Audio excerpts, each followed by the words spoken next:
today. So yeah, that's what's going on. I'm gonna do a seafood boil. And I got everything set up. I got my snow crabs, my potatoes, my corn, my shrimp, my seafood boil pack, my liquid boil, and I have some all-base seasoning. I have my garlic, I have onion, I have lemon, and then I have connector sausage. So it's really gonna go down up in here. I actually need to grab my my spectacles so that I can see what y'all is saying. But what I'm gonna do is I'm gonna just push everything up a little bit farther so y'all can see what's going on. So yeah, like I said, we are gonna be doing a boil. And if I don't get to y'all comments, it's not that I'm ignoring y'all, it's just that my phone is so far away and it's just a lot easier for me to do a live boil on here like it is. So like I said, we have 2 pounds of shrimp. We got about 2.5 to 3 pounds of crab legs. We got potatoes, corn, we got connector sausage, and we got everything we need to do this boil. So like I said, I've been wanting to do like some live cooking shows for y'all, so I'm actually really excited for y'all to get to see this. So I'm going to just take this garlic and chop it into 4s. Because you want to throw it in there. I'm going to save 1 piece for like my sauce.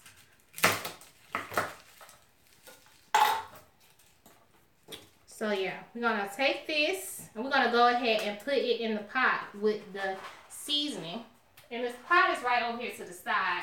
I'll show you guys in a second. But yeah, it's about to go down. I guess I can pick it up and take y'all over with me. So this is the Zatarain's bag right here. And this is the seafood boil that I love to use. And we use this at home. It comes in a little pack like this. And I'm going to just take y'all over to the pot. I have this kettle cooker, which is really good for like boiling stuff. So I'm going to go ahead and drop that in there. I got my garlic in there. And then I'm going to cut my lemon wedges up and squeeze a few of them and put them in there too. And my onion. So yeah. This is how you do a real seafood boil. Like some of these people on here be tripping me out. Like, don't come for our seafood stuff and then mess it up. Like, that's not cool. That's not cool at all. And I'm just going to save 1/2 of the lemon for when I make my sauce to dip my swoops and stuff in. And also before you squeeze your lemon over in there, you want to, before you put your lemon in there, you want to squeeze some of it to get some of that lemon juice into the thing.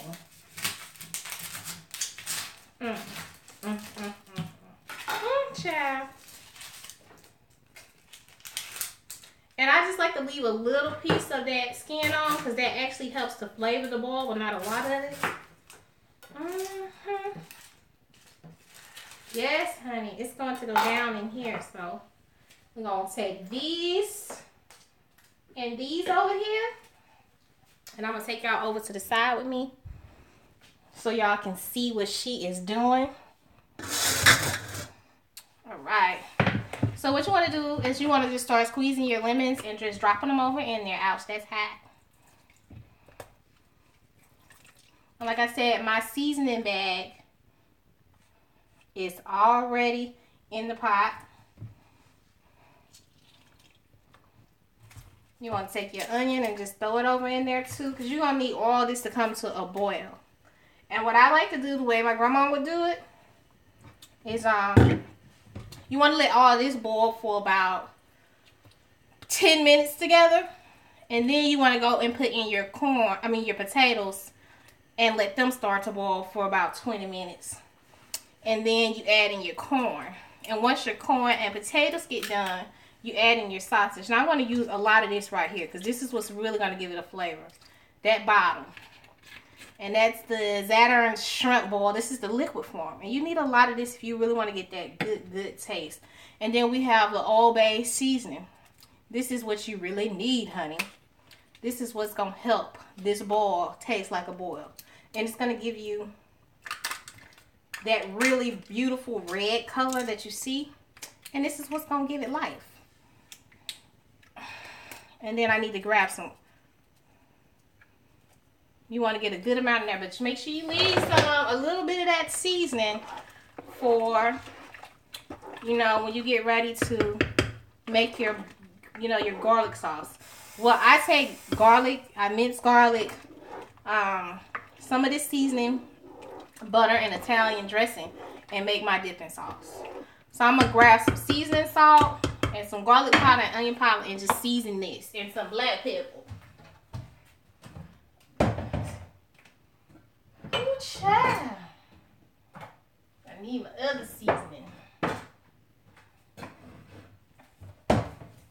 Alright. So I hope you guys like the live show tonight. And you need to put a generous amount of that garlic powder and onion powder in there too.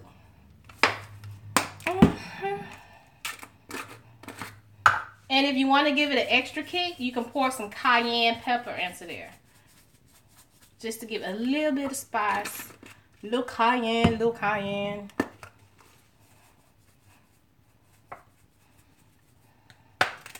So y'all can't say I ain't never did nothing for y'all. Let me stop. I hope you guys enjoyed the video that I put up this morning.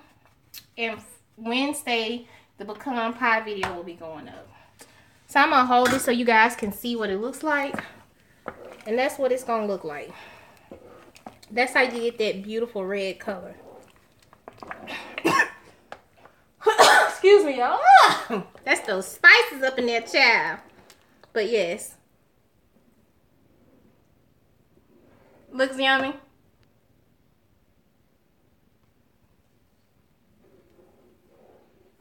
Text you a ball.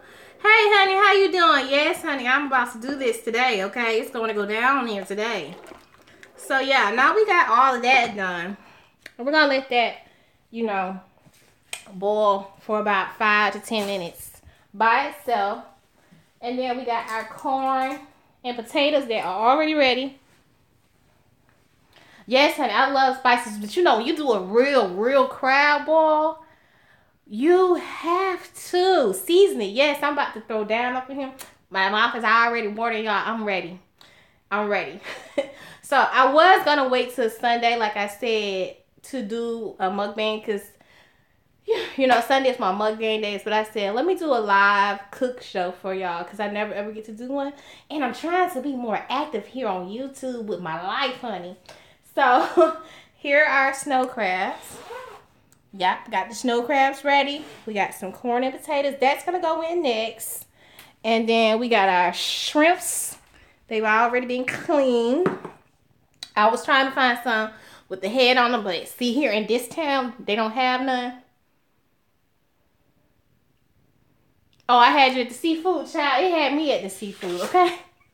So I had to get just 2-pound or regular shrimp. They really need a seafood market here. So this is the sausage we use down in Mobile for our boil. And it's the connector. Ooh, it's upside down.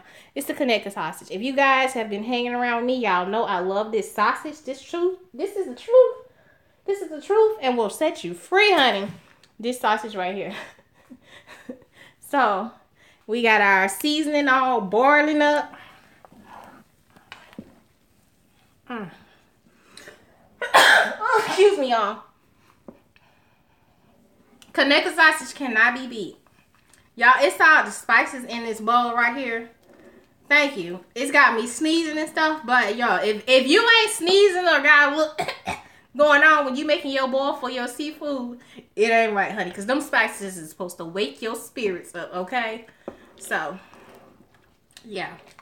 But y'all can see the lemon, the onion, and we got some garlic chunks up in there. And that's what's really going to give it the flavor, okay? That's going to give it the flavor she needs it to have. So, I mean, this live is going to be long because it takes a little bit of time for a seafood boil to cook. Usually, these are done outside. You can do them in the house. But, you know, you're going to have a hell of a time getting the seafood smell out your house. But tomorrow, I'm going to open up the house and let some fresh air in. Because other than that, I would not be doing this in the house. It doesn't stink. It just has that lingering effect. So yeah. But that's pretty much it. I'm gonna make, once the potatoes and stuff start getting boiled, start going in. I know it's supposed to freeze tonight, but it's supposed to get back up to like 65. I usually air my house out when it's kind of cooler too, because you get that brisk air in here. But then you can only do it for 10 minutes. It only takes about 10 minutes to air your house out, and then you're fine. But yes, honey, I have been thinking about a seafood boil for 2 weeks, and I finally got what I needed. Yes, honey. So it's about to go down. Let me see where my battery is. Ooh, let me put this on the charger so we don't go dead. But yeah, I've really been wanting a seafood boil, cause y'all know I love some good spices and some good foods, and I really wanted to do a live video for my peeps. You know what I'm saying? You know what I'm saying? So that's pretty much what's going on. And yeah, so while that is starting to boil, I have tried Slap Your Mama spices, but I like it, but I stick to what has worked for my family for years. And this is what we use down on the coast. This is what we use down on the coast. But I tried the Slap Your Mama seasoning. I actually like it. It's really good on like fried fish.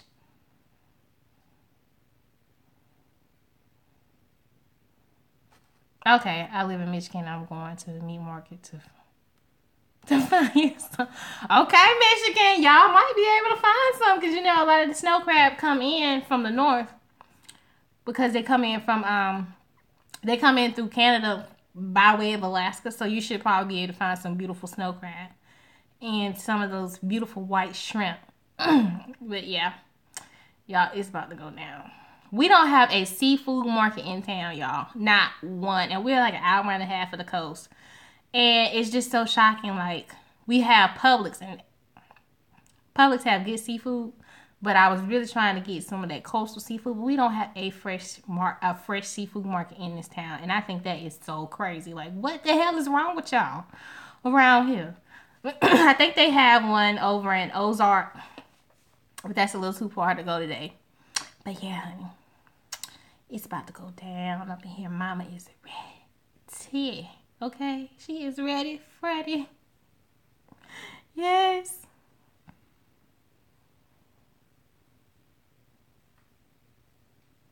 Yeah, I like to go over to Pensacola too. I go home to Mobile a lot too. You're from Jamaica. You can't wait to see my seafood. Oh, hey, represent Jamaica. Hey, girl. I know y'all have fresh, good seafood down in Jamaica, honey. Because yes.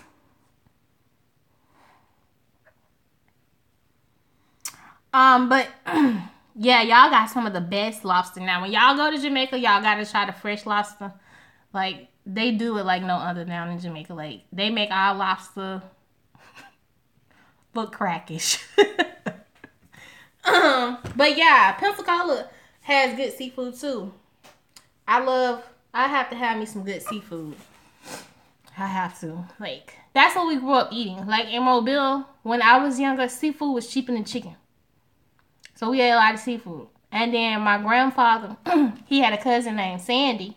Him and his wife, Georgia, would go fishing. And they would bring back coolers of fish. So my grandparents would be out in the backyard. They had this wooden old school table they made, or they would do it in the kitchen. They would put newspaper down. Like, if it was too cold outside, they would put newspaper down in the kitchen, and they would start scaling and flaking the fish, and that shit would be so good. Like, oh my god, y'all, it would be so good. And they would fry. Like, it would be in the cooler doing like this, still flapping. Yes, good memories.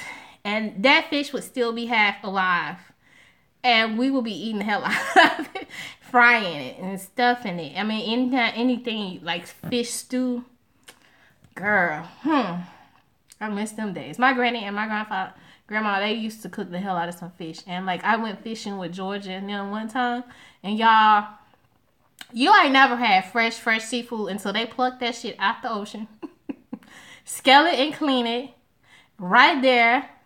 That's how my father did it too. It'd be so good.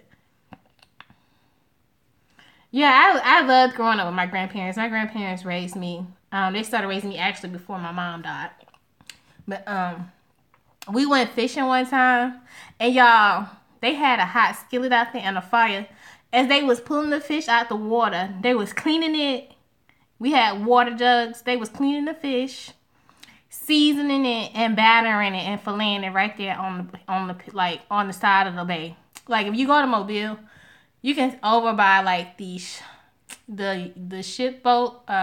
What is it called? Yeah, that is the best way to do it. God, I can't even think of the name of that boat. It's a big ship. Yes, the Alabama. Right there. They have people you fish out there. Well, back in the day, people would cook their fish out there and clean it too. But or you can go down the Dog River and do that too. But they call it Battershill Park. That's what they call it. But yeah, you can get some they would catch it and clean it and cook it right there with some hot sauce and some damn bread. Or like we would have like fried fish, grits, and green tomatoes, and fried okra. Woo! I can't take it. I can't take it, y'all. Cheese grits, honey. Yes, cheese grits. Like I'm from the South. We don't eat sugar in our grits. I think that should be illegal. But yes, we would get that like that. Y'all, them spices, my nose was a little stuffy. Yo, them spices ain't playing. Y'all should smell this.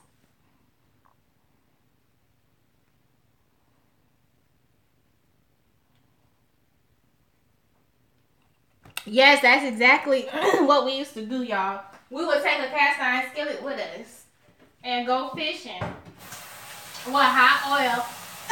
And that's how we would do. And I actually have like this that seasoning is really cooking up. I'm gonna pull out this pan. It's like a kettle pot.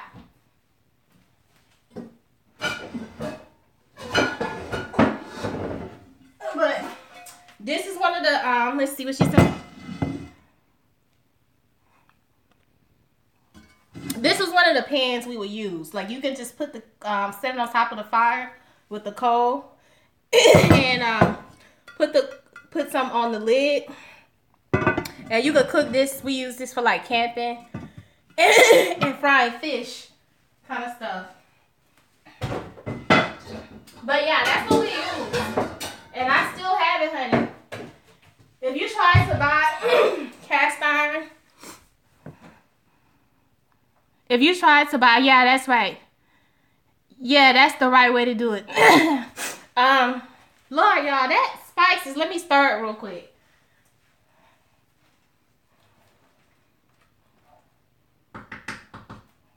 It's getting there. Y'all, my nose is starting to do something real crazy because the spices are so strong. But that's literally how it's supposed to be. I gotta sneeze. That's how. I wish they had smell of soup too, because y'all would be ready to fight me. But that's how we would eat our seafood. And then we would go crabbing. Crabbing is really fun because what we would do. You love it? Yes, I know, honey. I love it too. We would go crabbing with crabbing nets. And what we would do is we would take chicken backs. But you know, if my grandmother would cook chicken, they would cut the backs off. And we would save the chicken backs. And what you do, like the day before, you like that morning or whatever, you take them. You put them in a bucket outside and you kind of let them get rancid because the crab love the smelliness of the chicken backs. Or you can use chicken gizzards and you tie it to the net and you cast the net and then the crabs like jump over in there trying to get the backs. And you gotta, you know, pull it up like a rope, like the rope on the end of it, pull it up real quick and keep the crab in there. But them damn crabs will fight you. Once they realize that they were caught in that basket, you could lose a finger. Yeah. They love gizzards and chicken backs. Take me back down memory lane. That's the thing I can't wait. Y'all, my nose is crazy right now. I have to wash my hands again in a minute. But that's how we ate our seafood. Like, we some real seafood people in Mobile. You cannot go 5 or 10 miles from one side of Mobile without seeing a fish house. Like, they're everywhere. And a lot of them now, you don't even have to cook your own seafood. Like, you can go there and get your seafood. It smells so good in here, but you know, when you start cooking with all them different spices, your nose is going to start tweaking. So, let me wash my hands again, because it's time to put the potatoes and corn in there.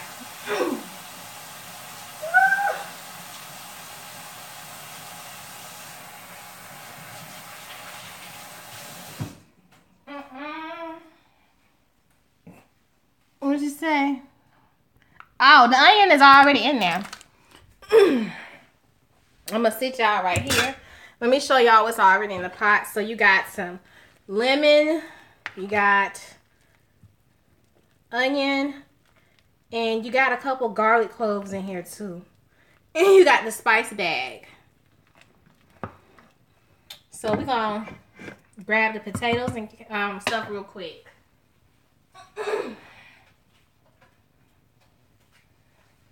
Alright, so we got 6 pieces of corn going in.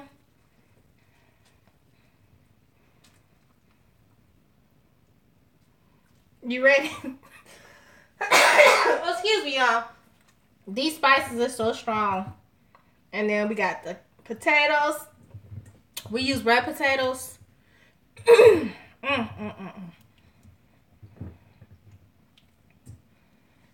then I'm going to put the lid on there. I'm going to let that go. And I like for my potatoes to get soft, but I don't want them to get too soft, because then, you know, they don't do right. So there's the shrimps and the sausage. I'll cut that up in a little bit. But what I'm gonna do is I'm gonna should I have to tie? I'm gonna grab my garlic press and I have a garlic press I like to use.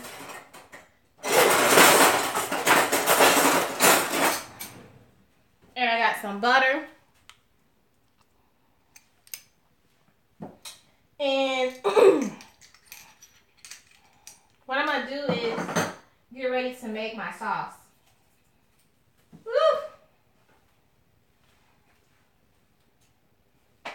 I'll get me a pan.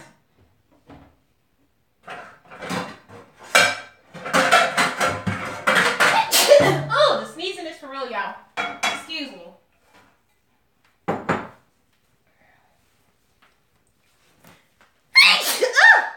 That's all those spices. Those spices, they will get you every time. They're so strong. They are so strong. So, I'm going to bring y'all over to the stove so I can melt my butter stuff down. And then we're going to make our sauce, which is a sauce that I like to use for oh,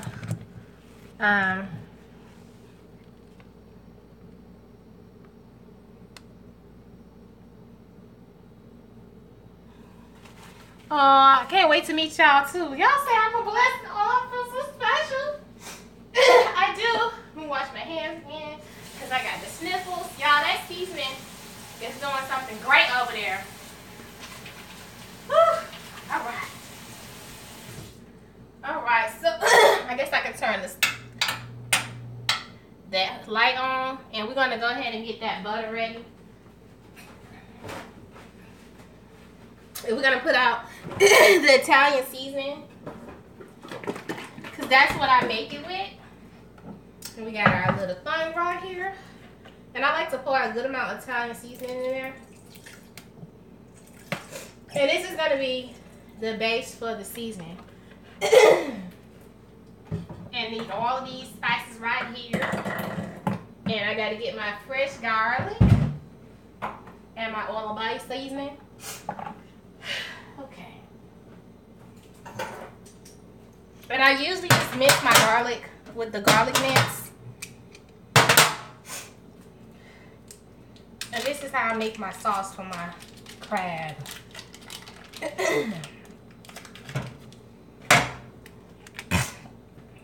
Y'all, my nose is not right tonight, honey. She ain't showing me no love.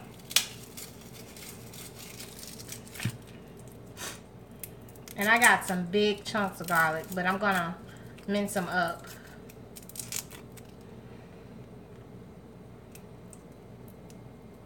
Oh, I love y'all too. I'm not gonna lie. I love doing YouTube. And it's been, the last couple of weeks has been a lot of fun for me. Because I've really been trying to interact with you guys. And it's just been such a blessing. Especially seeing like people actually getting into it with me. And really wanting to see the stuff that I'm doing. Because there was a time when I would do a live feed and I couldn't even get one person to come on. I couldn't even get one person to come on. But now, it's so different from last year. Just seeing like the difference from this year to last year, it's a blessing. It really is.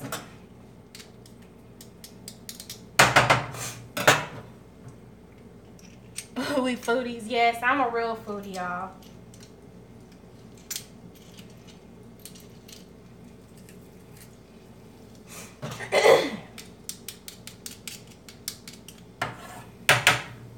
And you just want to mix that garlic up in there and get a good amount of garlic over in that pan. A good amount. And these pieces of garlic are huge. Trying to get them apart. Like, whoop. Break a sweat.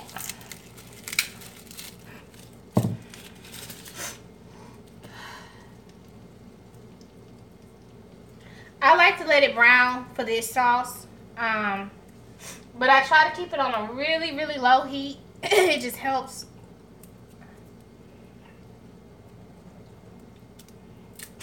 Oh, I'm glad you've been telling folks about me. Oh, y'all like me.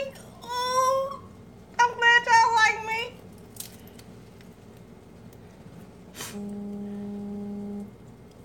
Y'all,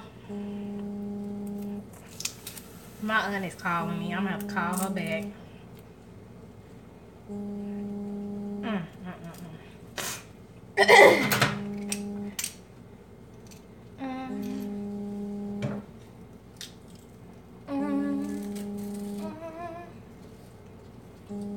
I swear, y'all, nobody calls me when I'm just sitting around the house.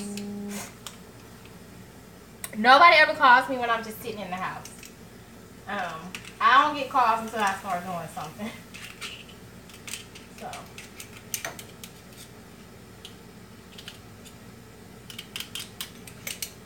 Yes.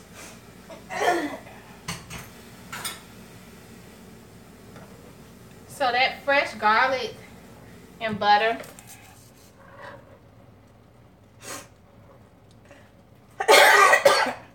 Yeah, that's usually how it is. So we got that butter.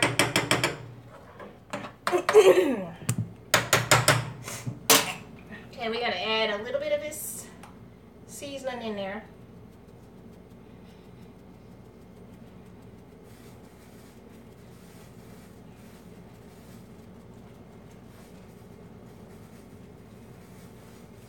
Yeah, that's what you want. You want that garlic and that butter.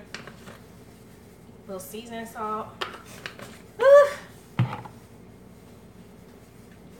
Ooh, y'all, that is rumbling, honey. That is rumbling over there in that pot. And put a little onion powder, a little garlic powder in there. Smell-o-vision. Yes, we do need smell-o-vision. How we need smell-o-vision. All right, then we're gonna put our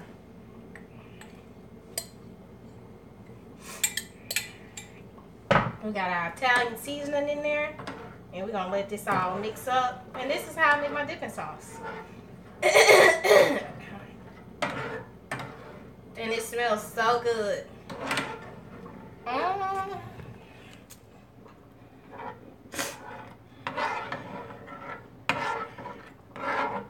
And that's gonna be delicious, y'all. And I like to let it simmer on low for a few minutes. And that's pretty much it for that. And now we're just letting the potatoes and the corn boil. And that's pretty much that's pretty much it. That dipping sauce is so good. It is good, y'all. Like, I'm not even playing with y'all emotions. Like, this is how seafood should be done.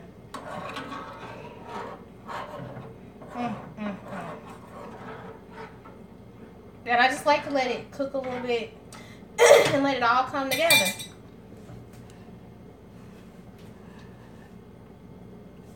It is really good. Like, the Italian seasoning already has everything you need in it. So it just helps with the flavoring.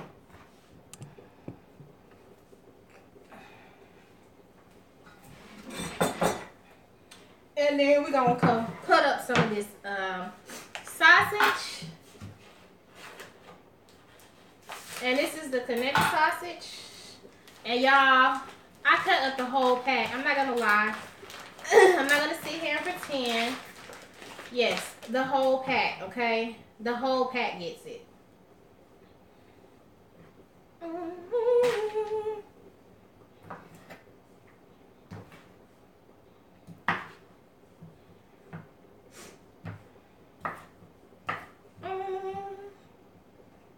Hold on, honey. As soon as I get this cut, I'm going to come check y'all comments.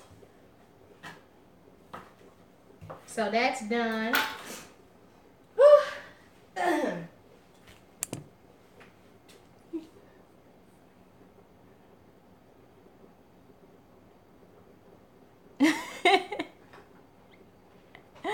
Oh man, yeah. All right, so now we got that done. I'm gonna go ahead and squeeze some fresh lemon into that.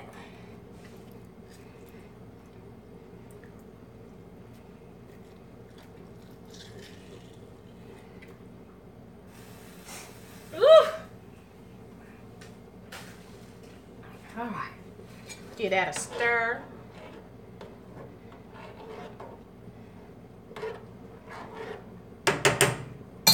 Now I'm gonna bring it up to a little bit of a boil. And then that's it. Throw it down, baby, and stop. I be trying to. I just love cooking, y'all. Like, it makes me happy. It really does. Like, I have no complaints about anything.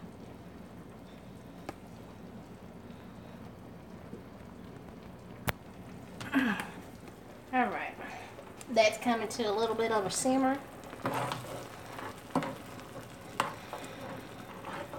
It's gonna thicken up a little bit. All right, and that's what the potatoes and the corn is looking like.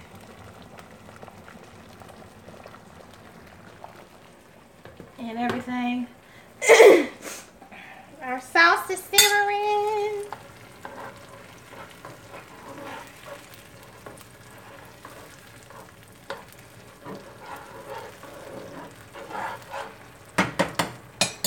All right, turn that off and let it cool. And we're done with that part. So we just waiting on.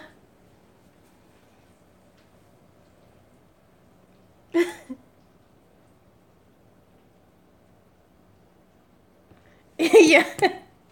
Y'all coming to eat. You know, that's been one thing I wanted to do. I said, you know, when I get to a big number of subscribers and I can really afford it, like my local subscribers, people can get here, I'm gonna do like a big dinner just for y'all.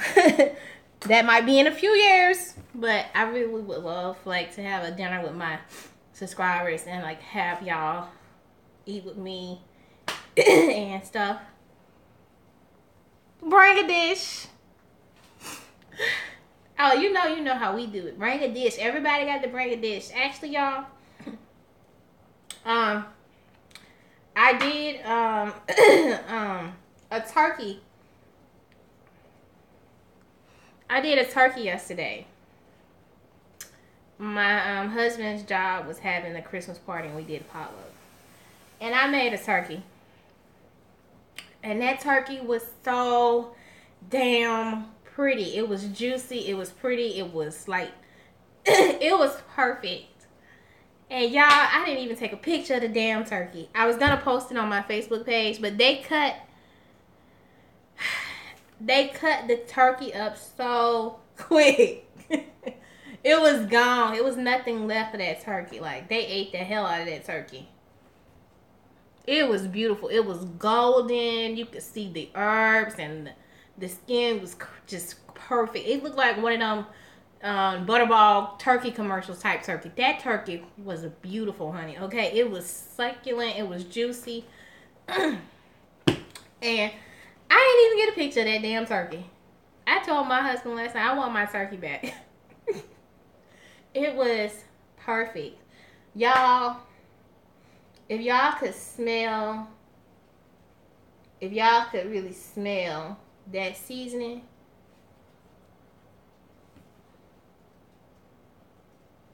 Yeah, they jacked that turkey. That turkey was gone, honey. That turkey was no more. That turkey, it was not my friend or their friend after it was done. It didn't make no sense. They ate that turkey and then they commenced to telling me how good the turkey was, honey. I was like, wow. So be like turkey around here, huh? And most people was like, yeah, I don't really do turkey because, you know, it's usually really dry. I was like, honey, that turkey is not dry. It is succulent and supple. But that turkey got gone. And people was taking, like, they ate. And you know how people take plates. This is the military, so people take plates. Especially if they got a lot of children at the house. And some happen around lunchtime. They take plates home. So that was taken. It was a lot of stuff left over, but there was no turkey.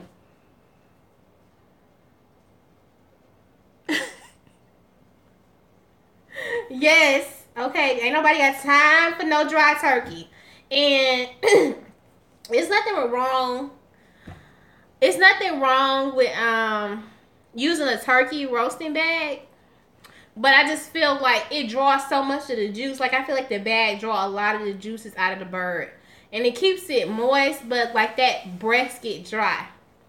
So what I do for my turkey is I always use the roasting pan and sit my turkey up, and I season it the night before. That's how I do. I cover mine with foil, and after I get it like 2.5 hours into cooking, I will take the foil off. I'll pour some chicken stock or turkey stock into the bottom of the pan with all the vegetables and stuff and let it steam up. And I know, because you got to put flour in there. You got to shake it up. You got to poke holes in it. It's hard to get back in and baste your turkey. Ain't nobody got time for that.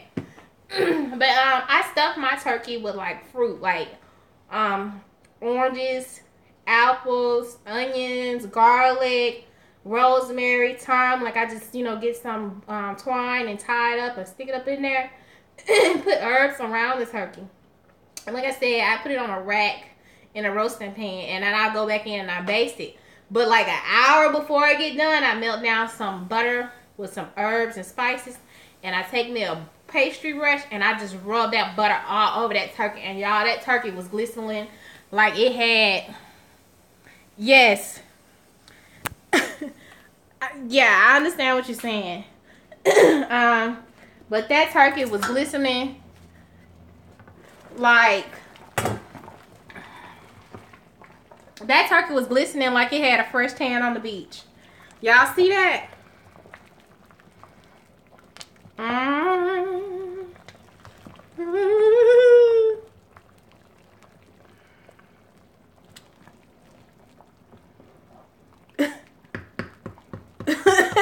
One time.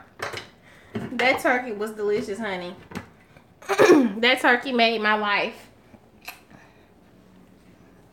It's time to turn on the Christmas tree. I ain't finished with my tree yet, y'all. But she's getting there. I gotta get some more bulbs and stuff for her. Cause she's looking a little naked. I love Christmas. And I like the holidays. So yeah. Plug my tree up. I turn it around so you guys can see the tree is not finished yet. And I got lights running everywhere because y'all know I'm a little ghetto fabulous. A little country. But I haven't put the flowers and everything into the tree. So that's why she's not ready yet.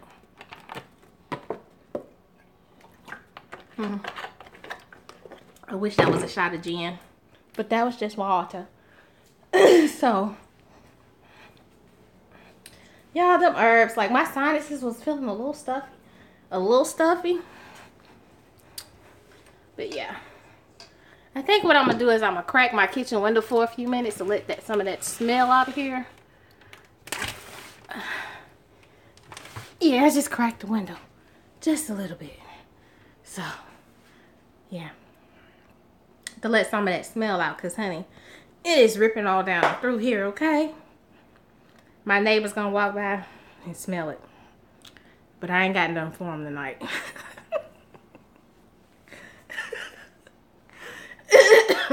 I love my neighbors, y'all. Like, one of them got their house lit all the way up.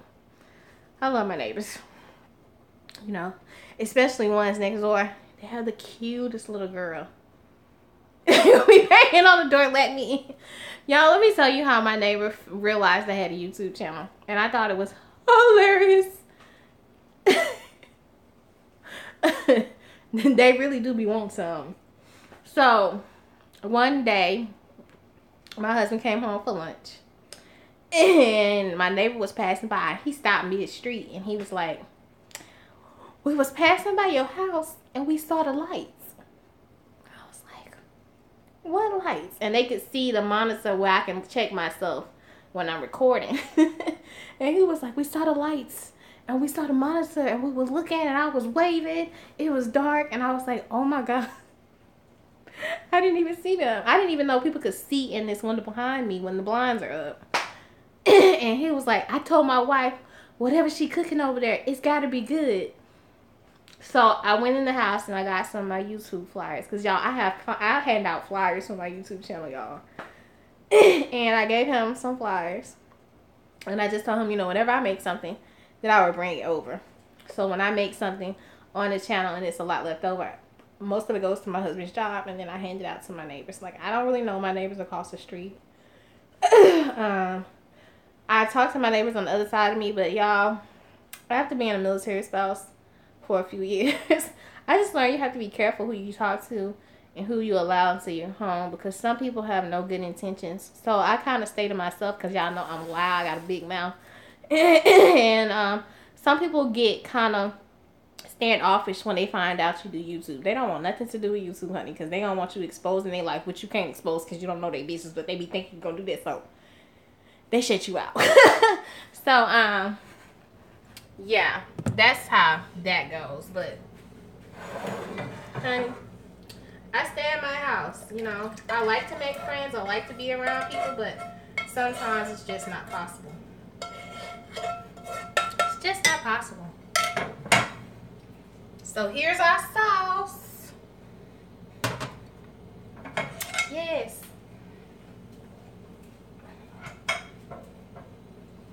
I know.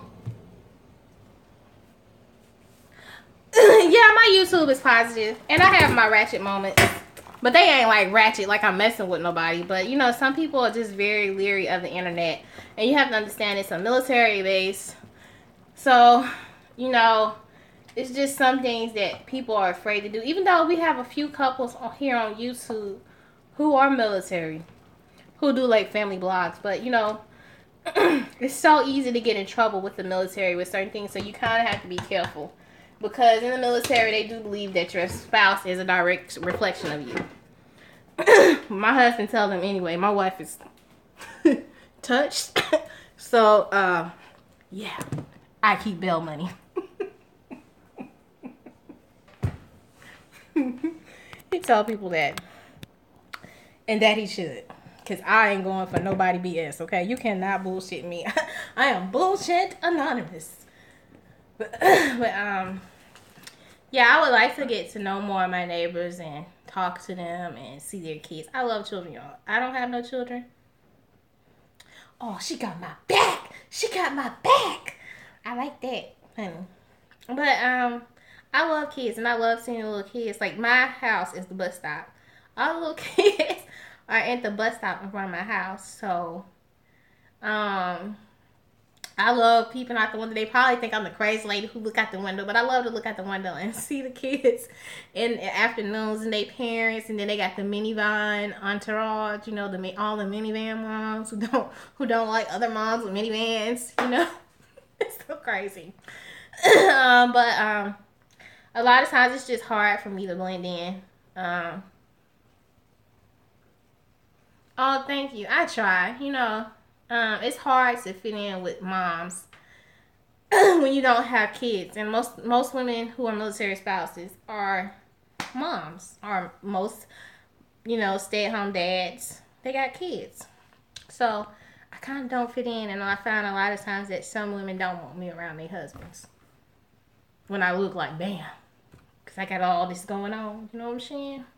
But sometimes women can be very meaningful or think you have an ulterior motive when you got your own man sitting up in the house. Okay? But that's their insecurities. That's their insecurities. So you just have to be really careful. Yeah, and I feel, I'm not trying to be funny, but I really feel sorry for women who have insecurities. Because I think every woman has something that she's insecure about.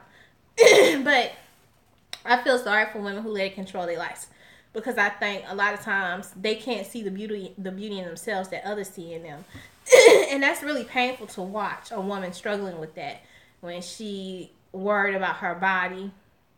Like, I got stretch marks and love handles and I ain't got no kids. So I can, and for a while it would give me a fit. But I can understand like how they feel about their body and stuff. Because women are really body conscious. A lot of us are. But you got to learn to love what you have. Or get in the gym and fix it. But most of the time I find that most men, after women have children, they don't care about all that. And some of them, I'm going to tell you one thing I learned. Men don't care what you look like when the lights go off. Or even when they're on. Okay? But you have some people who get, who are really body conscious. Yeah, you have to be happy with yourself. And y'all know me. If y'all go back and look at some of those summer live feeds, honey, I be in the beach with all of this. On the beach in a two-piece, honey. Okay? I am not about to go high because I'm not a perfect size 3, 5, 8. Well, I'm a size 18 in pants. But I'm not going to go high, honey. More to love, yes. I'm not about that high not life. I mean, I take steps to make sure that everything is in. But you know, like, I'm a heavy-chested chick, so I have to order my bras. Like, I order my bikinis from this company in Britain.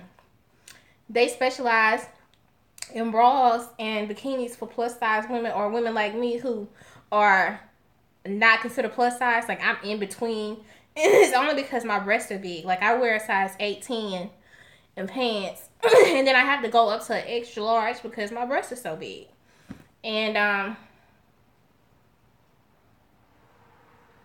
they can't cook. I know a couple skinny girls that can't cook, but they won't cook because they don't want to get big. But my husband's the same way. Like, he ain't here for it. But you know, the misconception too I get is people think because I'm so dainty and I look like a Stepford wife when I leave the house. And because I'm so pretty and my makeup is always so flawless that I can't cook. People often think because of how I look and how I carry myself that I can't cook. And I have, y'all, this is crazy, right? I wear a lot of pearls and stuff. And I like to trinket myself out. So I've had people to think that I was rich. Like, oh my God, you rich girl. You don't have to cook. Somebody can probably cook for you. And I'd be like, bitch, I ain't rich. You take this purse, your feelings gonna be hurt. I'm not rich. I'm not. I'm not poor. Yes, I'm blingy. But, you know, people have misconceptions. They can see you and perceive you one way. So most people think that I can't cook. And then they my husband be like, you know, my wife's a chef. And they be like, your wife's a chef? Did she just go to school? Or can she really cook? And he be like, nah, her ass can really cook. Like, here, taste this. And they be like, oh my God, you're cute and you're beautiful and you can cook. And oh my God, oh my God. I'll be like, something's really wrong with y'all. Like, don't let the cuteness fool you, honey, because I will make that pot do a dance in the same. Ain't nobody got time to be hungry. We ain't about that life. Being hungry, no. Woo. Those potatoes are coming together.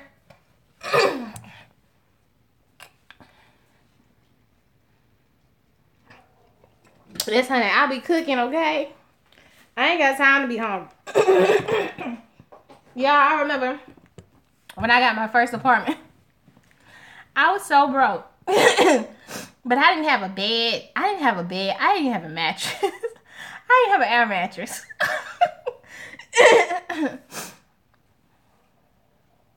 I love to cook and bake. Y'all, when I moved into my first apartment, I didn't have anything. But I had a full kitchen. The first thing I bought was pots, pans, plates, bowls, serving dishes, silverware, cooking utensils, and stuff like gidgets and gadgets. And my friends was laughing at me, and they was like, but why? I was like, because I don't eat out, for one. And for two, if I eat enough and I get full, I'm not going to give a damn about how the floor feel no way, because I'm not going to feel it, because I'm going to be asleep from a full belly. Y'all, I stayed in that apartment about 3 months before I got a mattress. And then I got a bedroom set, and then I got a living room set. It took me like 7 months, because what I was doing is I was saving, and I was just paying for everything at once. I ain't want no bills or nothing, because y'all know I was broke. I was struggling. See, I'm not the only person who did that. But, it was... My friends would come over. Like, they would be making jokes about it, but they ass would come over and eat. You know, yeah, you're right. But they would come over and eat, and you know, like,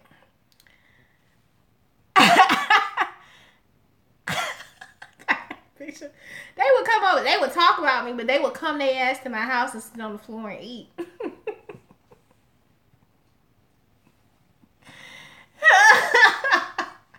I should have charged them. But, like, I had a couple friends, like, I'd be like, look, I'm finna eat. And they'd be like, can I come over and eat? And I'd be like, look, I don't have enough food. So I'd be like, you know what? Tomorrow we going grocery shopping and you would just cook. So I had a couple of friends. They would buy groceries. They would buy groceries so that I would cook. And that's how I was eating too. Like, my friends would buy my groceries. As long as I was feeding them and cooking, they would buy my groceries, and I had no complaints. And I was one time I was dating this guy, and I was like, he asked me, he's like, what do you do? And I was like, oh, I'm in culinary school. Yeah, it's true though. But once he found out, yeah, and it worked. They bought groceries. I cooked. We all ate. They was paying. I mean, they was buying the food. They was buying good stuff too. But I was dating this guy, and I told him I was in culinary school. And he was like, well, why are we going out to eat? I was like, because you should take me out still, you know. And he was like, all right. And he was like, well, can I stop by your house and have dinner with you one night? And I was like, I was like, at first I was trying to play it off. I was like, look, I'm going to just tell you right now, I don't have no furniture. I just got a mattress. I just got a mattress set, honey, and yeah, and I don't let people in my bedroom because it ain't that type of show. I said, if you want to come over and watch TV in the living room and sit on the floor and eat dinner, then that's fine. And he was like, cool. So when he got off work, he called me. He's like, hey, I know you have things you're doing.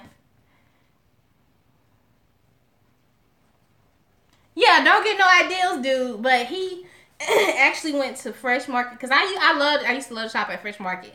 For me, um, when I was single, shopping at Fresh Market for meat was actually cheaper because I would only buy 2 pieces for meat and it wouldn't be anything wasted and it was really fresh. So he shopped and everything. I cooked dinner. We sat on the floor. We talked. And he was like, "Oh my fucking god, I would sit on your floor any day for a dinner like this." I was like, "You too stupid." He was serious though. He was serious. And then to come find out he had a crazy baby mama.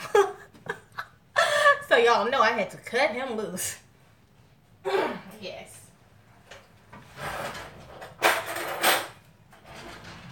He had a crazy baby mama. And she was balls to the walls crazy.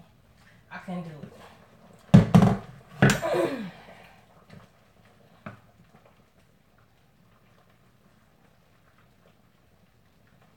Alright, y'all. Those potatoes are almost done.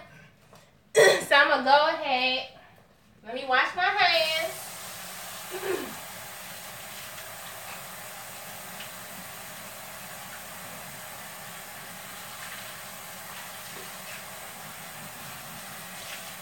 And we're going to put the sausage in there. Woo! Lord, I done dropped a piece of sausage. Let me just grab them.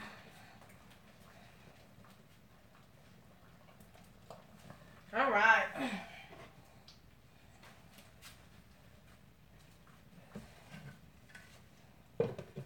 Sausage going in.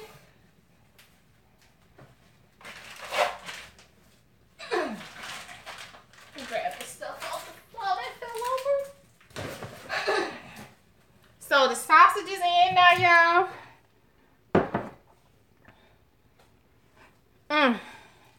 It's about to go down. Y'all have no idea. It's going to be dangerous. It's going to be like Jay-Z and Beyonce up in here, dangerous in love, you know. Start putting some of your stuff up.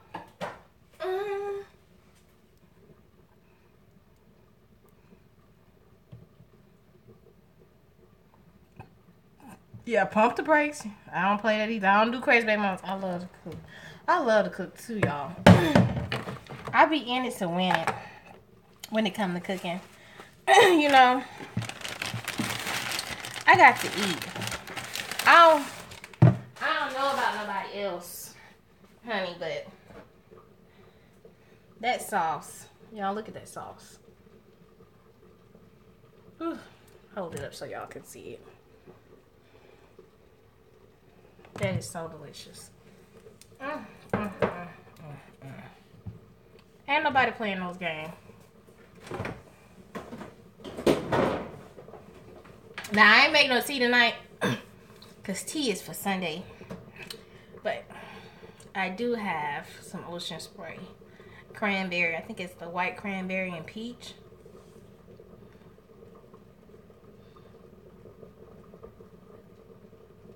Oh, I'm glad you like my videos. Yeah, that sauce is delicious. I'm glad y'all like me. Somebody likes me. Let me stop being so dramatic. Yeah. Y'all, this is really cooking now. Let me bring the camera over so y'all can see.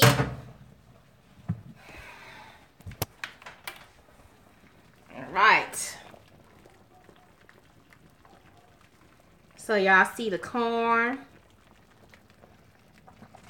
the sausages and the potatoes are in there. The lemon and the onion.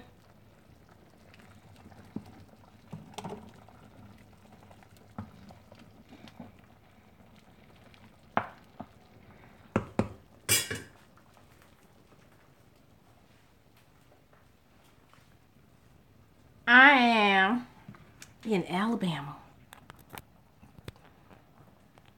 in my kitchen, making a seafood boil.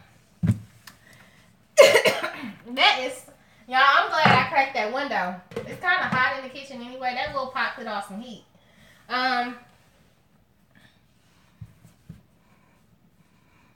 Hey, honey, how you doing? Am I pronouncing it right? Is it Adriana? Audrey? I'm sorry, y'all. I'm bad at pronouncing names. Hey, honey. But yeah, that is almost done. So we've been on here for an hour. And that's about how long it takes to get a boil gunning going. Okay. That's right. Okay. And, yeah, so it's going to need like another 15 minutes. And then I'm going to add in the crabs. And then the shrimp will go in last. And I just like to let it until the shrimp are done. But the crab claws take a little bit longer, so I usually drop them in and let them go for a good 20 minutes, because you gotta understand, like, they're not frozen or cold, but once you add stuff into the liquid, the temperature of it goes down, so you have to wait for it to come back up to a roaring boil again, like it is now. But honey,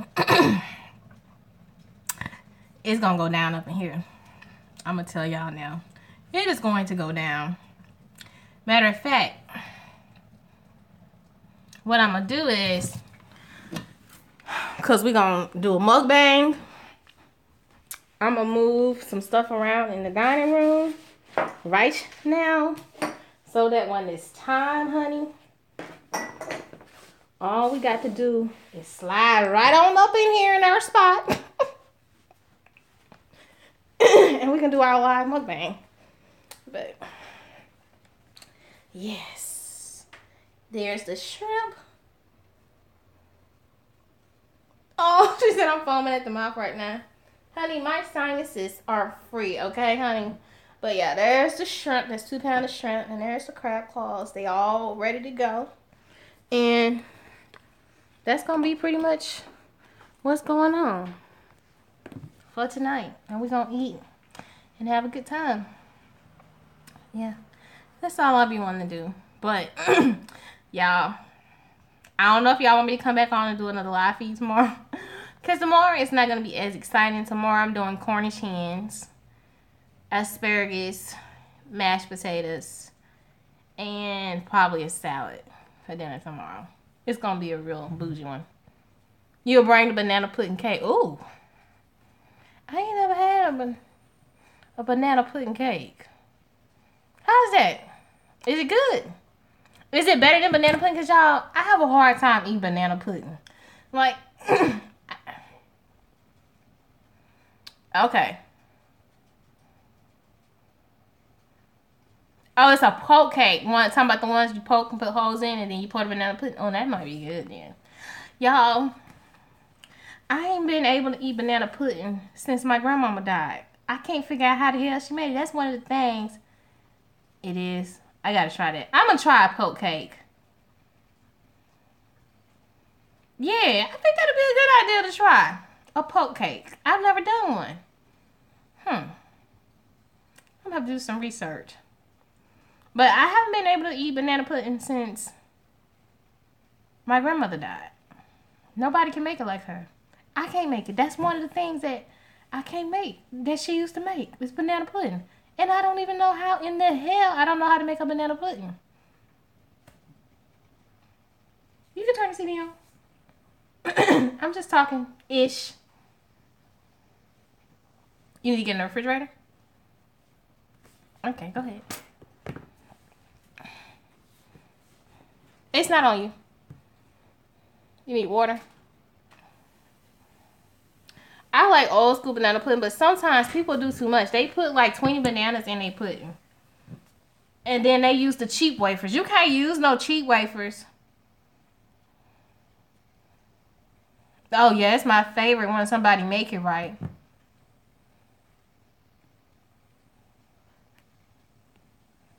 I'm going to have to try that poking holes in my cake. Doing a poke cake. I've seen them all.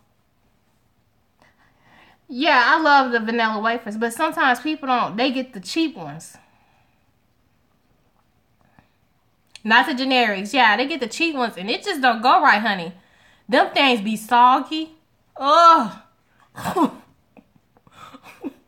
I can't do it. Yeah, you definitely, when you buy vanilla wafers, you definitely get what you pay for. Like them off-brand Oreos. Them things are horrible. Strawberry poke cake. I ain't never tried that. Y'all, I got a request. Yeah, Pepperidge Farm cookies and vanilla wafers. Those are the best ones. I love the Pepperidge Farm, the ones that be in the little pack that stack like this with the aluminum inside. I love the chocolate chip walnut cookies. Those are the cookies that I buy. I buy those and Oreos. What was I about to say? I got a request for a strawberry. Ooh, the chocolate macadamians. Yeah, those are good too.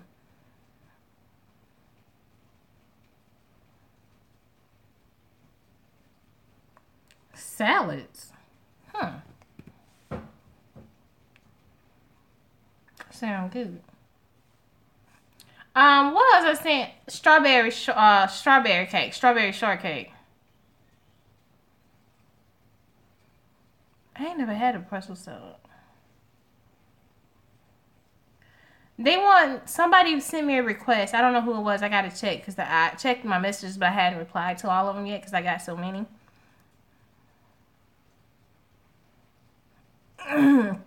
But they wanted me to do the strawberry cake with the like the strawberry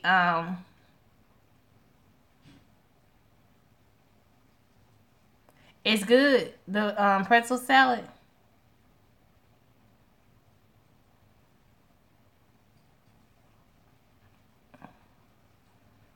I gotta look that up.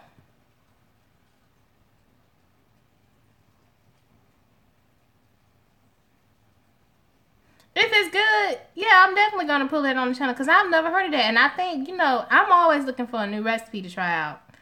What was I trying to say? The strawberry cake, shortcake with the white and the yellow, the white and the pink balls on it. Yeah, the strawberry cake. And I was looking at a video of one, and you use pudding and flour and butter to make the crumble. Like, I think it's the strawberry shortcake crumble cake. And she asked me about it, but I didn't know where to send her because I have never made one. I'm going to have to research how to make it the right way.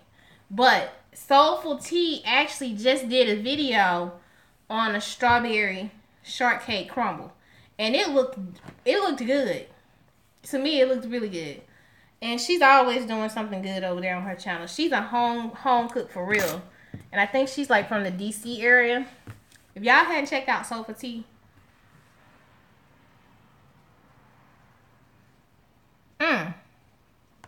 Strawberry sundae shortcake. But yeah, I've never made one. So I definitely want to give it a try. What y'all think about it? I think that would probably be. See, when you make a request, I write it down. I'm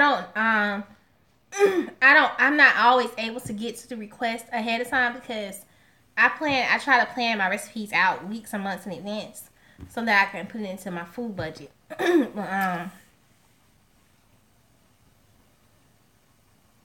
Okay, so it's like the good. That's what I'm talking about. Yeah, like the good humor.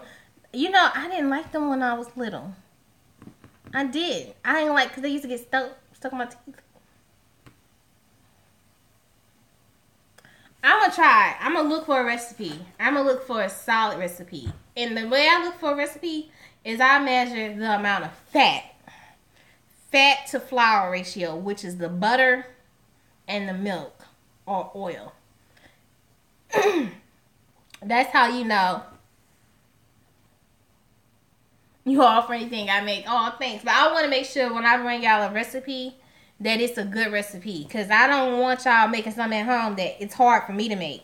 Well, nothing's really hard for me to make. But usually I look for recipes that I know are going to be friendly to anybody. I don't want anybody getting deterred or feeling afraid to make a specific video.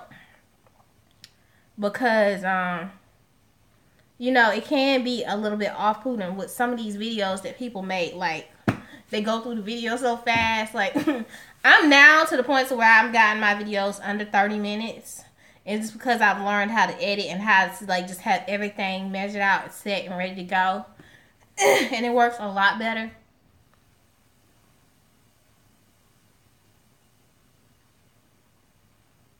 The recipe. Okay, what a problem, honey. I try to be good, but I'm getting a lot better with timing. But I don't ever. I mean, there are some videos I've had under 15 minutes, but that's because the dish is really easy to quick repair. But like I tell people, when you do a YouTube video, anytime something takes you an hour to make, you can expect it to take you 2 hours to make the video. Because you have to double the amount of time, because you have to stop, you have to move stuff around, you have to set the camera up. It's a lot going into making cooking videos, and I don't have anybody to help me. That's why I decided to start using the second angle, so you guys could see what was actually going on the table as I'm doing it, and just instead of a front angle and y'all taking my word and me having to move around to get in front of the camera. Like, ain't nobody got time for that.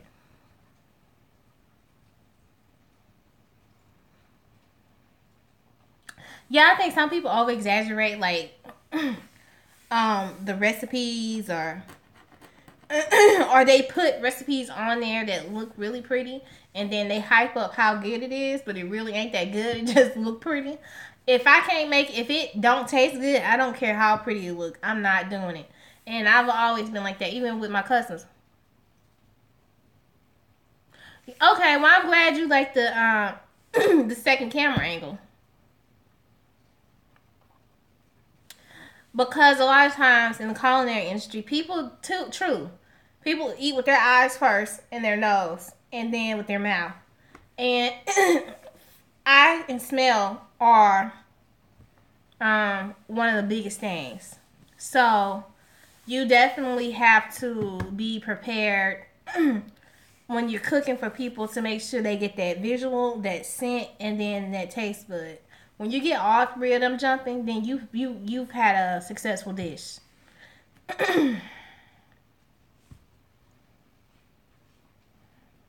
Yeah, people exaggerate a lot on YouTube. And I'm to the point now, if I make a mistake, I tell y'all. Like, y'all seen what it looked like when I make a mistake. Because, like when I did the sweet potato pie, y'all saw I got in a fight with the flour because the pie crust just was not acting right that day. I don't think it's good for YouTubers when they're cooking to hide the mistakes, because then it make people feel like, oh my God, you do it so perfect every time. I'm not going to be able to do it that way. And the truth is people make faux pas in the kitchen all the time. So you need to be able to show people, hey, I'm human too, and I have human errors. You're not a machine. You're a person. Sometimes you might forget to put the baking soda in. Shit happens in the kitchen, okay? I'm not perfect. Yes, I am professionally trained, and I'm home trained. But I got majority of when I got to culinary school, there wasn't really much they could teach me because I had done it so long.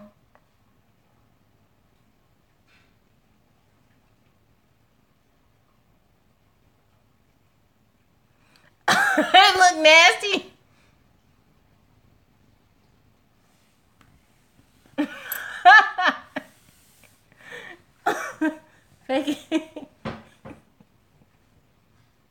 Yeah, like they hype stuff up. You know? And sometimes, I mean, I've seen some YouTubers where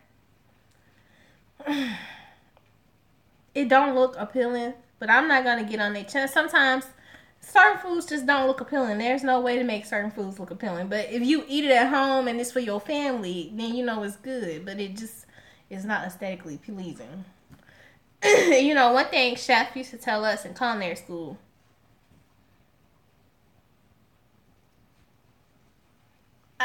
please don't say their name, because I don't want them coming for me.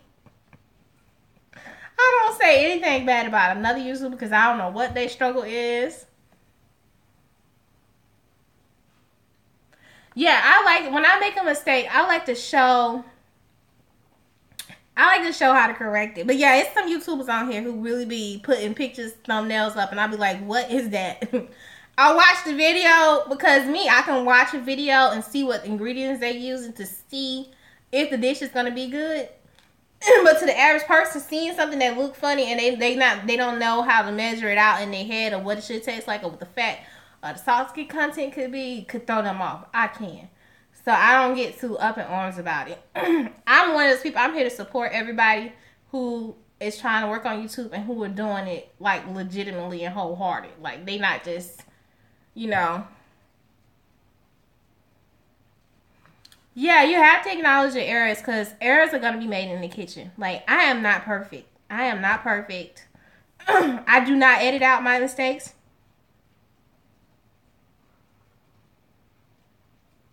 Yeah, as a chef, you do. I do that all the time, honey. Or to see how I can make the dish better or how I can improve it. That's how you learn, like deconstructing dishes. And that's what I do. Like it's not that I'm trying to be mean or something, but I always want to know how could it be better or if I could do it different. Like I deconstruct my own dishes. Like my sweet potato pie, my first video, it is still up. I've always made sweet potato pies a certain way, but I just started to notice that the pie sometimes, because I hadn't ever really measured it out the right way, which and then at one point I did, it just would lose the sweet potato feeling, the sweet potato taste because it was too much. So I went back in and I played with it. I deconstructed the recipe and then I came up with my own recipe. The sweet potato recipe that y'all see now is solely mine. I ripped my original one that I had started out with, but I pulled from different places. I ripped it apart over about 2-3 weeks and recalculated everything, remeasured some things, changed some things around, put some stuff in, pulled some things out. And that recipe is mine. Like, that is my recipe. I mean, but you know, somebody else very well could have the same measurements, the same ingredients, the same everything in the same recipe. Because sometimes great minds think alike. But that recipe was from me ripping.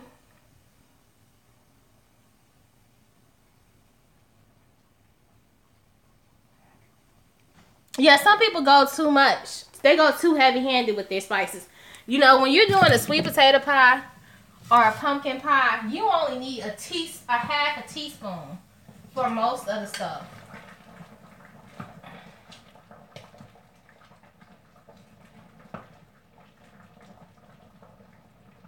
Let me check those potatoes. Alright, let me wash my hands. Let me show y'all first, and then I'm going to wash my hands and put the crab in there. But yeah, y'all can see the sausage is boiled. The corn and everything is boiled.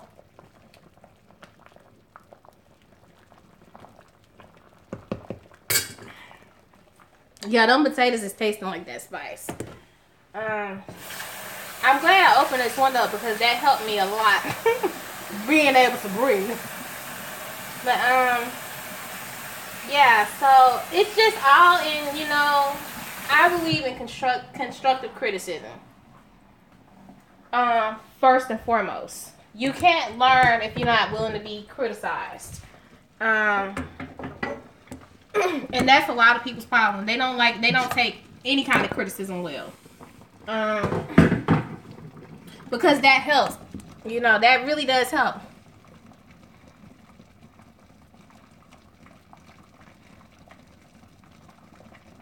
It snowed in some parts of Alabama, but where I live at, we didn't get no snow. Now, I was surprised because they actually got more snow on the coast than we got up here. In Mobile, my hometown, they got a lot of snow. And I was shocked that they actually got snow. Because they never get snow in Mobile. It might snow like once every 10 years or something. It don't really snow like that down there.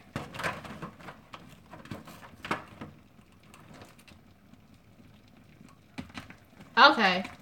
See, well, we didn't get any up here where I live.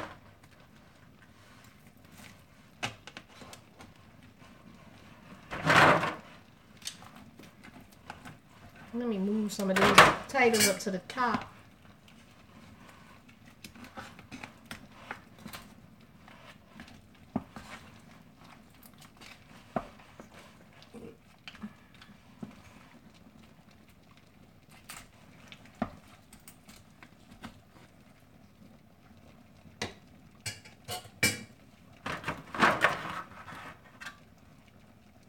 Yeah, it's been getting some weird weather, y'all. And I'm not going to tell y'all. I'm not going to lie. I am just not here for it because before we moved here, we lived in Kansas.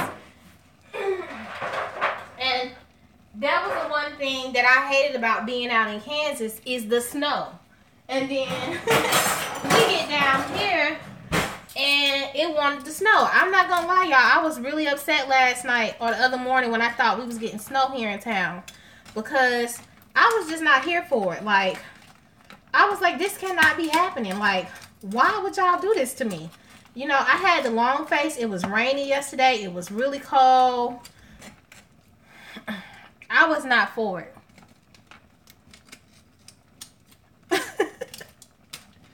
I'm trying to get all the crabs down in the pot. But I got all these potatoes down here. We gotta move something around, child, to get them down in there.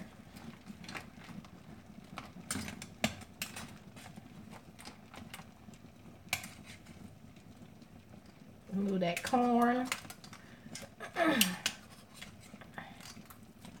All right. There she goes. She's in there. She's in there with her people. Ooh. Let go, child. Let go. And they'll steam. Because I'm going to put the lid back on them. And then what I'll do is I'll remove everything out the pot.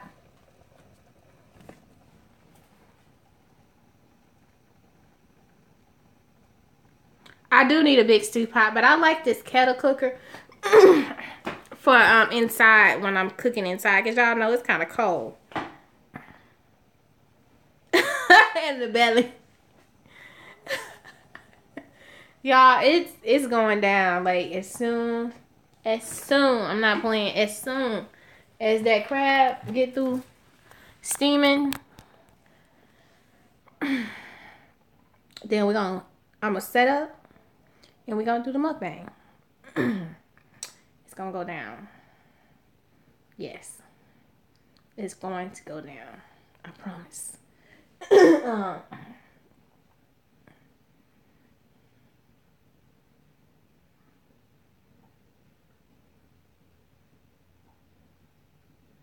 Oh, you got deer. I love deer meat. Yes. Nothing like deer ribs. They're delicious. Now that's what I'm talking about.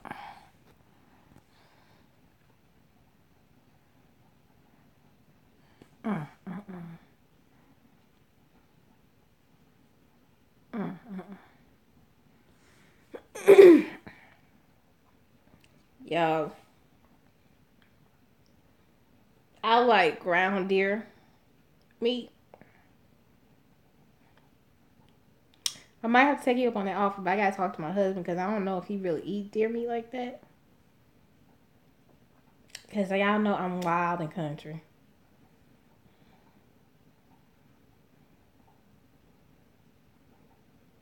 Okay, we're gonna stop taunting. We're gonna stop. We're gonna stop.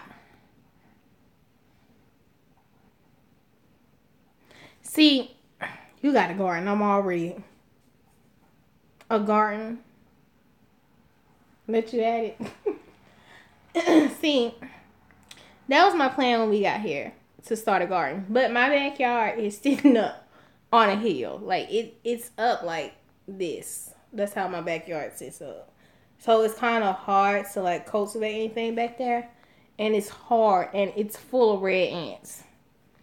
So there's no hope. I thought about doing planter boxes or growing things that I could grow straight up. But yeah, it's not much I can do. It's not much at all.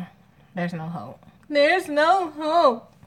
So that's my dream, to have enough land to garden, like yearly.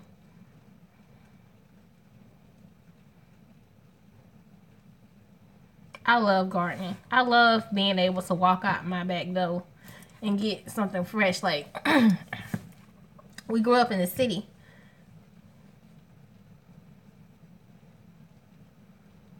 Check out 1000lifehacks.com. I'll have to check that out. I've seen people make planter boxes.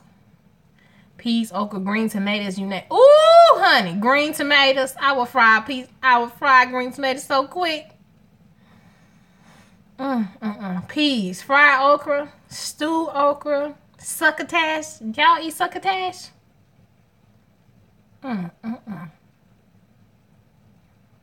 Greens. See, we had a name mustards too. Okay, yeah, I like mustard greens, honey, with some ham chunks.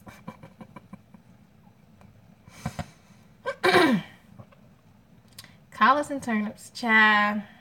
You'll never be able to get me out your backyard. I love a good garden.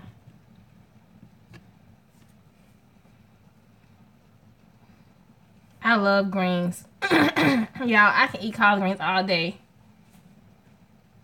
You eat succotash? I love it with okra and tomatoes. And like my grandma would put shrimp and sausage in there. That Connecticut sausage and some shrimps.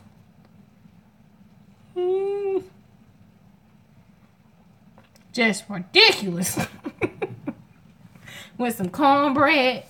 You want some cornbread? I want some cornbread.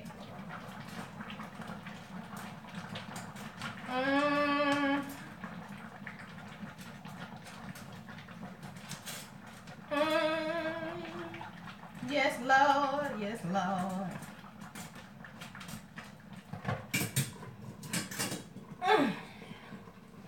Y'all, that pot, baby.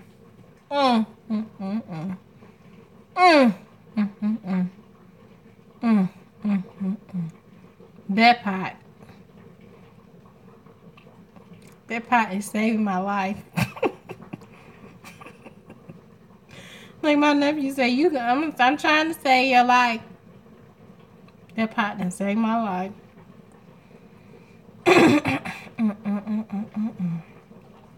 Yes, Lord, it's to save my life.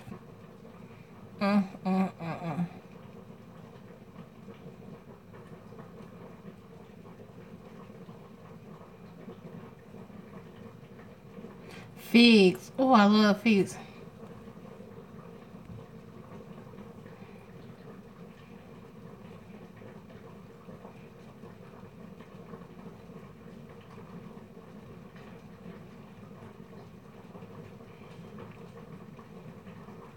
I love figs. Have you ever had pastries with figs in them?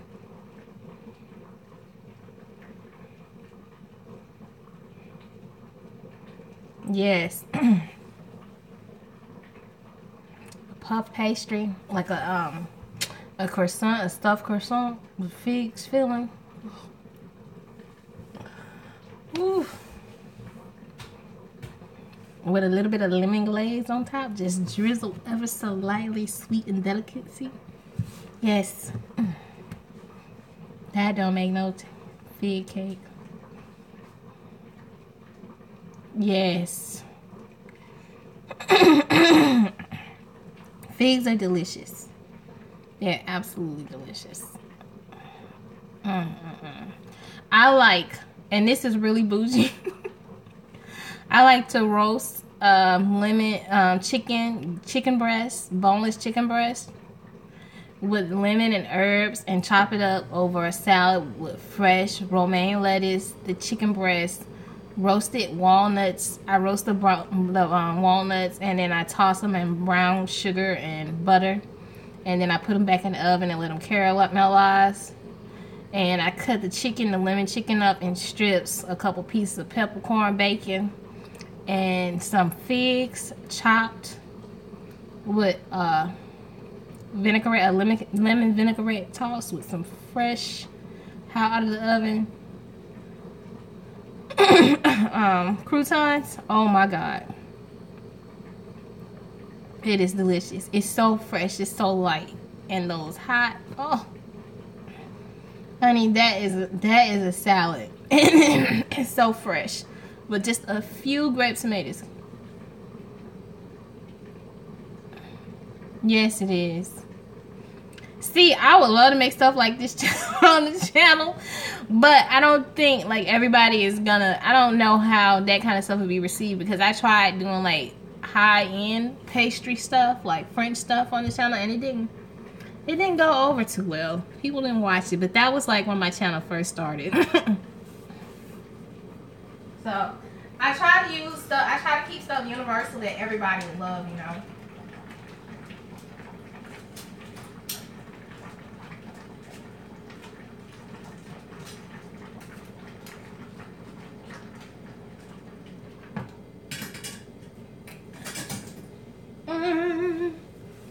But sometimes it gets a little rough. And you gotta, you know, I love cooking stuff for me, but I also like to know what you guys like, because it makes it a lot easier when I'm doing videos, you know. A lot easier. A lot easier. But it can get real crazy trying to schedule videos, trying to come up with new ones, or just going through, like, I have hundreds of handwritten recipes. And there's so many recipes out there that I can recreate, but my channel has not gotten to a point where it can support those type of recipes, because I don't want to turn my main base off.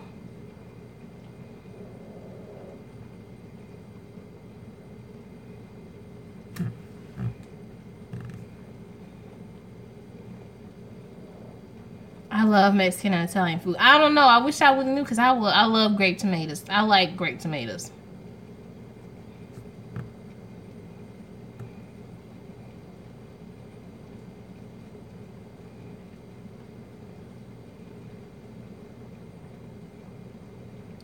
Yeah, I was born into like Southern style food, but we also eat a heavy French, Cajun, Creole type dishes where I come from. So Southern food is like was one of the staples, but we had a lot of French food in our house. A heavy French influence. A Creole influence, what I say.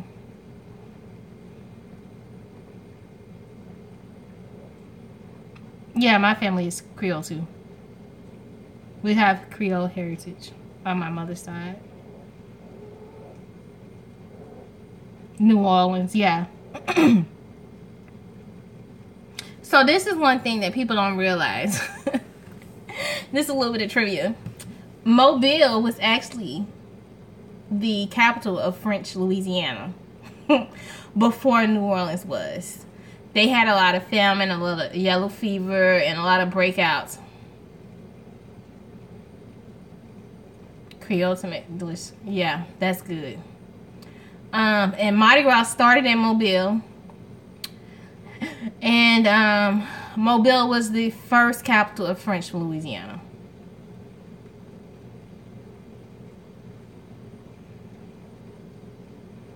Yeah. And oh, your daughters are spicy. And it's a culture. It's a way of living. You know, people. It's a culture too. It's a lot of the culture. It's the food. It's a lot that people don't understand about the culture down in those areas. They just think everybody's super bougie, and not a lot of people speak French. And you also have to realize that Creole is not just French.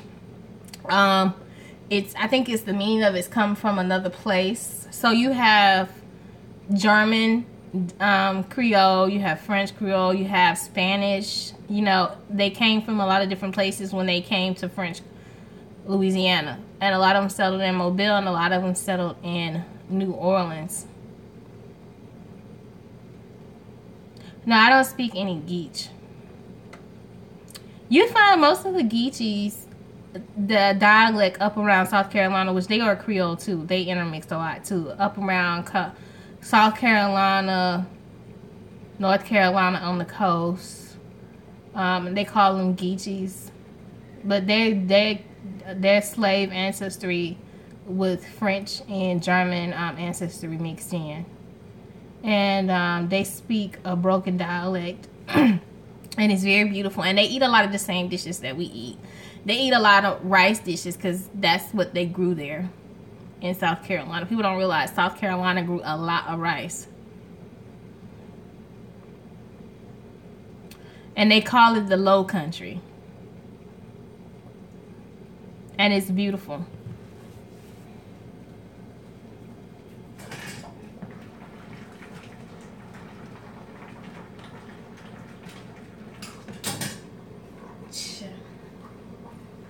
But yeah, it's really beautiful down in Charleston and around those areas. And the history behind it is beautiful. I lived in Columbia and I worked.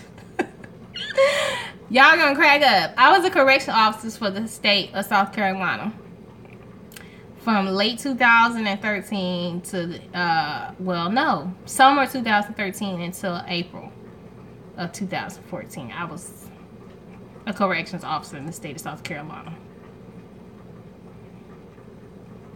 And let me tell you, honey,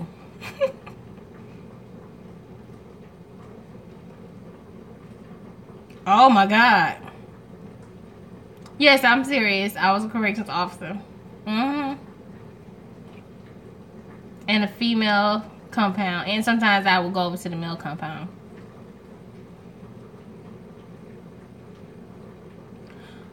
I was just I would do tower duty, unit duty. It wasn't well, first of all, I'm not gonna sit here and say, oh, the job is not dangerous, because that would be a lie. The job is hella dangerous. That's what people don't they forget to tell you. But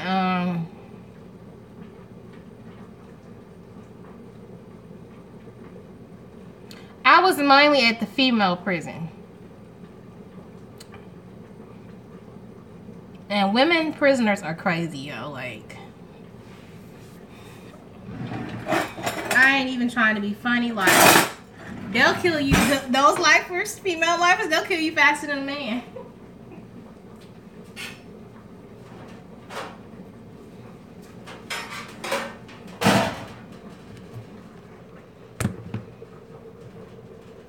Alright, so we're going to get ready to start taking some of this stuff out so we can add our shrimp in.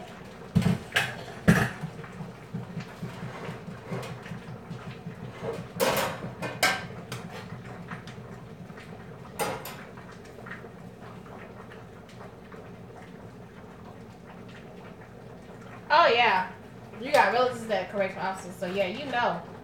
Ooh, hot, honey. Ooh, let me grab these too.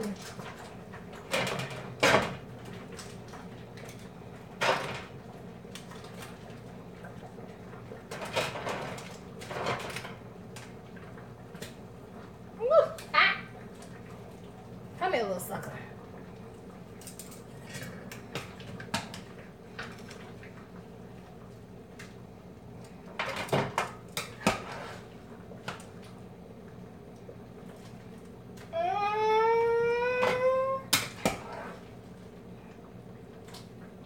Leave that seasoning bag in there.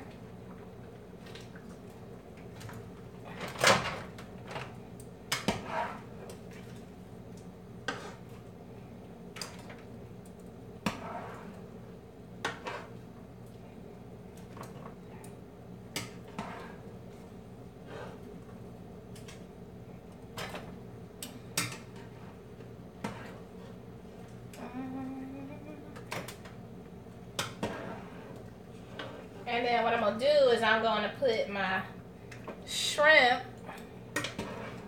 in the basket and drop them in there so that it'll be easy to get them out. But the shrimp won't take long to cook. It'll take probably a good 5 minutes.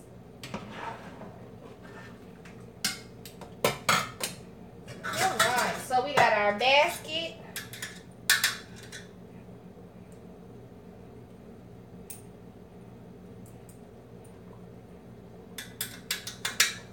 Cook that, and we're gonna take our shrimp and we're gonna drop them down in there.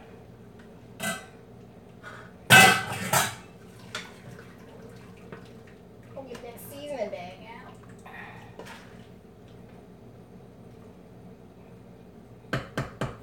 Ooh, all right.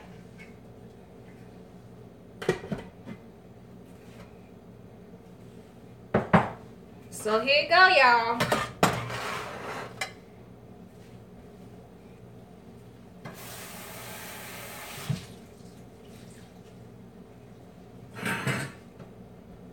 Get some of this seasoning up that's been spilled on the counter.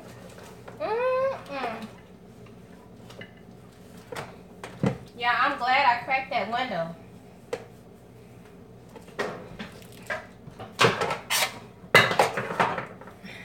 All right. So, yep, there it is, y'all.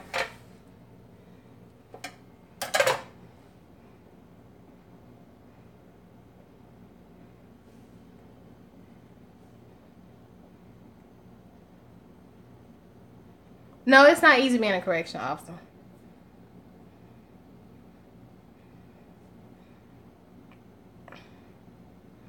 With bean bags, yeah, being tased. Do I need a taste tester? I wish you could taste it, but I'm gonna eat some for all y'all.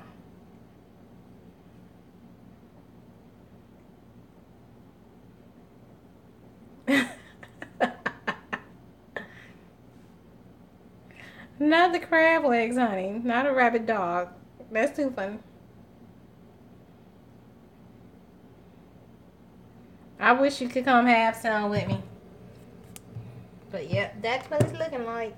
Let me move back so y'all can see what's really going on.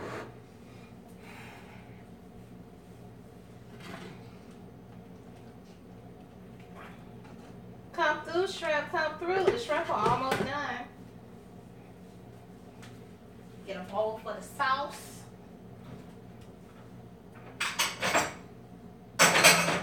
Ooh, where's my bowl?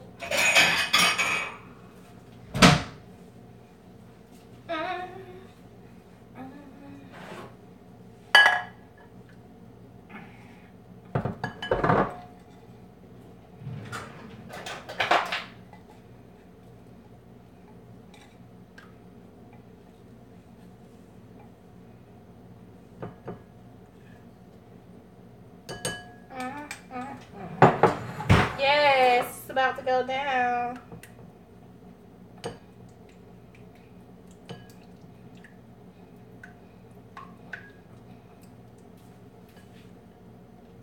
Bravo. Oh, thanks, honey. Thanks.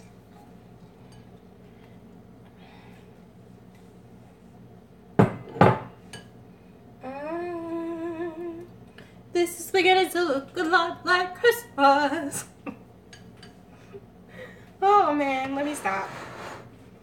I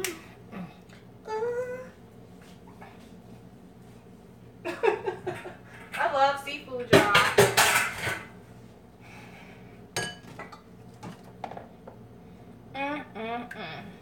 And see how that sauce looks once it gets thick?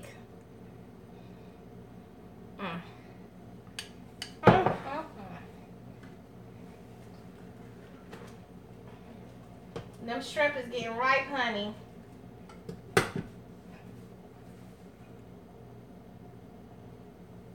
I love seafood, honey. Yes. We're all in it for the winning. But yeah, these crabs is about to get the business. Yes. Let me clean this out so that I can put my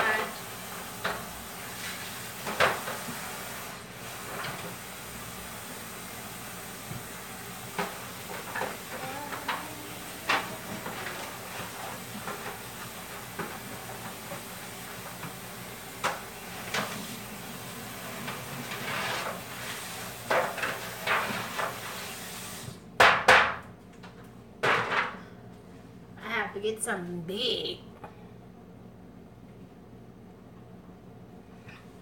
Honey, are you almost ready for some crab? He said.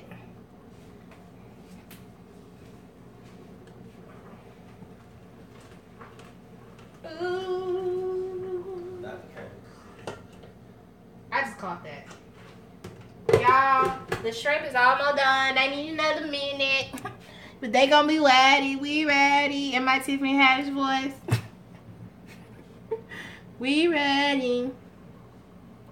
But yeah. Ooh, baby. It's about to go downtown, baby. Dope street in there. I'm clowning. I like to sprinkle a little seasoned salt.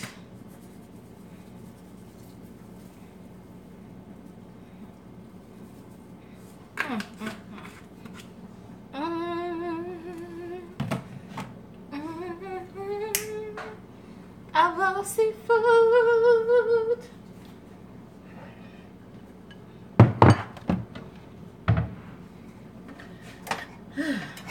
So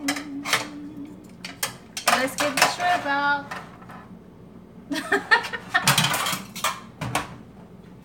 Ooh, we ready. Ooh.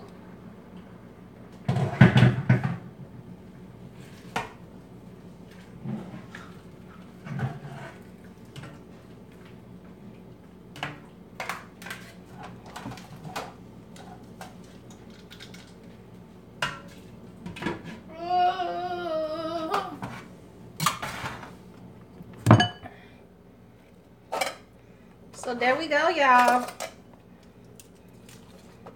It's done. Alright.